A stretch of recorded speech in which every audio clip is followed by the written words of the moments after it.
Welcome to This Explainer. Today we're diving straight into a real masterpiece. We're looking at the tragic, masterful narrative of national artist for literature F. Sionil José. Set right against the misty, ancient peaks of the Philippine highlands, The God Stealer isn't just some simple story about a stolen idol. No, it's a profoundly devastating look at the clash of cultures. It unpacks the agonizing weight of colonial legacy and looks closely at the fragments of identity that get left behind when deep-rooted tradition smashes right into the relentless pressure of modernity. It's a story that's absolutely going to force us to question the very fabric of our own heritage. So, let's start right in the thick of it. Picture this. You're in the suffocating silence of a tiny, pine-scented room up in the mountains. It's way past midnight. Suddenly, a flashlight beam cuts through the pitch black, and it lands on a face that's just slick with sweat and smeared with sacrificial blood. This is Philip Latak. He's swaying, totally drunk on rice wine and defiance, and he's literally shoving a grotesque, blood-drenched wooden idol right into the hands of his completely shocked American friend, Sam Christie. And he stammers out this tragic drunken triumph. "I told you I'd steal a god." It's a staggering betrayal, right? He crosses the ultimate, unforgivable line. But to figure out how we actually arrived at this horrifying moment of desecration, we need to rewind a bit. Section 1. Worlds and Identity Knots. Okay, let's dive into this. To really get why that midnight theft is so shocking, we have to look at the jarring contrast between the two guys in that room. Because we're not just looking at two buddies on vacation. We are looking at a total collision of two completely different worlds.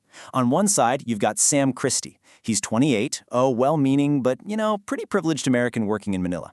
For Sam, the whole world is basically just a collection of artifacts. He's already bought a Grecian urn, a Japanese sword, a Siamese mask, and now he wants an authentic Ifugao god for his mantle back in Boston.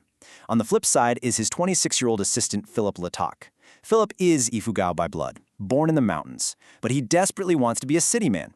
So while Sam is wandering around with this casual, entitled tourist gaze, Philip is literally zipping up his urban suede jacket to block out the chill of the mountains he's actively avoided for 4 whole years. Philip is a guy trying as hard as he can to erase where he comes from. Their trip takes them from the massive concrete jungle of Manila, winding up the misty roads of Baguio, and finally into the feral fringes of Ifugao country. And you just have to imagine the sheer, awe-inspiring scale of this place. We aren't talking about little hills here. We're talking about the sweeping, hand-carved rice terraces of Philip's ancestors, stacked, tier upon shining tier, all the way to the summits of the mountains. It's a landscape that tests Philip's buried heritage with every single step he takes. But here's the catch. Even though the mountains are practically pulsing with ancient blood and memory, our two main characters are seeing this exact same view through totally different lenses. As they're looking out at this absolute monumental human achievement, Sam just nudges Philip and goes, "The terraces are colossal." That verbatim quote is just brilliant because it so perfectly captures Sam's shallow amazement. He's looking at these genealogical monuments, carved by hand with centuries of blood and patience, and he just sees a tourist spectacle. He even wonders aloud about how wasteful they are. To Sam, this deeply spiritual land is nothing more than a scenic backdrop for a souvenir hunt. But to Philip, these terraces represent the grueling agrarian poverty that he literally fled to the city to escape. And that brings us to a really crucial concept from our educational source material, the identity knot. This is that brutal, internal psychological struggle. It's the tug of war between holding on to your traditional regional heritage and caving to the massive pressure of modern assimilation. And Philip? He is tangled in one massive identity knot. He remembers being a sick kid, watching his grandfather, the village doctor, dancing to drive away evil spirits. And Philip admits, "I was never so embarrassed in my life."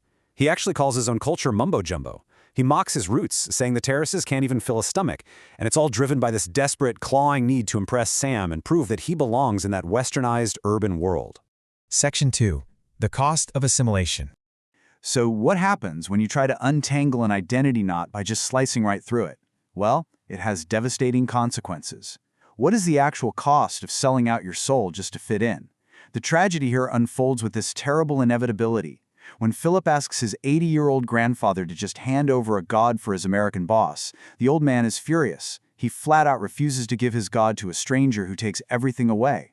But out of this incredibly deep love for Philip, the grandfather still throws a lavish welcoming feast, a bienvenida. He slaughters pigs, pours their frothy blood over his ancient soot-stained idol, and prays in pure gratitude that his grandson is finally home.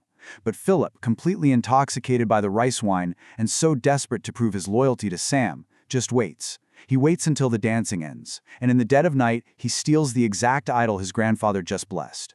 The next morning, the horrific cost is finally exacted.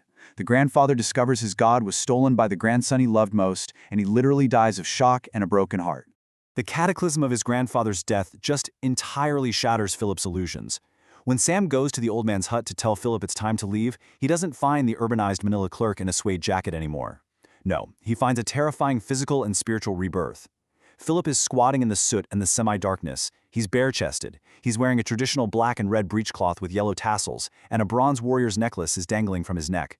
He is furiously scraping at a block of wood, bound forever to these mountains by a guilt he can never overcome. He's regressed, or maybe awakened, to his truest self, condemned to sit there and carve a new god to replace the one he stole. And right there in that soot-stained hut, Sam actually tries to excuse himself. He tries to brush it off, saying they can just go buy a different idol. And Philip just unleashes this absolute wail of anguish. He shrieks, "That's it! You'll always find a way, because you have all the money. You can buy everything, even gods." This devastating line underscores the entire tragic theme of this narrative. Sam is finally forced into this harsh realization about the destructive, consuming nature of commodifying a living culture. His casual entitlement didn't just steal a piece of wood, It destroyed a man's life and completely severed a grandson's soul. Section 3. Mirrors, Windows, and Bridges. Now, what's really interesting about this is how we actually process a tragic narrative like this today. The educational framework asks us to view literature as both a mirror and a window. As a mirror, this explainer reflects our own personal struggles, our own paper tigers. Anyone who has ever felt totally torn between the weight of their family's traditions and the glittering lure of modern life can absolutely see their own face in Philip Latak's tragic choices. But then, as a window, the story reveals these incredibly complex social realities of post-colonial assimilation. It lets us look outward, giving us a clear view of the systemic pressures marginalized cultures face. It shows us exactly what happens when local heritage is just swallowed whole by global, westernized commercialism. Ultimately, the goal of looking through both that mirror and that window is to construct bridges of empathy. This means actively connecting different cultural perspectives to foster a profound human understanding. We have to step onto this bridge ourselves. We need to look at Sam's devastating ignorance and Philip's agonizing cultural bleeding not just as plot points in a story, but as urgent real-world lessons in human connection. We learn that empathy requires way more than just handing out candy to native children like Sam did. It requires a deep and often uncomfortable respect for the sacredness of another person's identity. So, the crucial takeaway here is this. We are all navigating our own versions of this modern world. We're all making choices about what parts of our past we're going to carry with us and what parts we're willing to leave behind.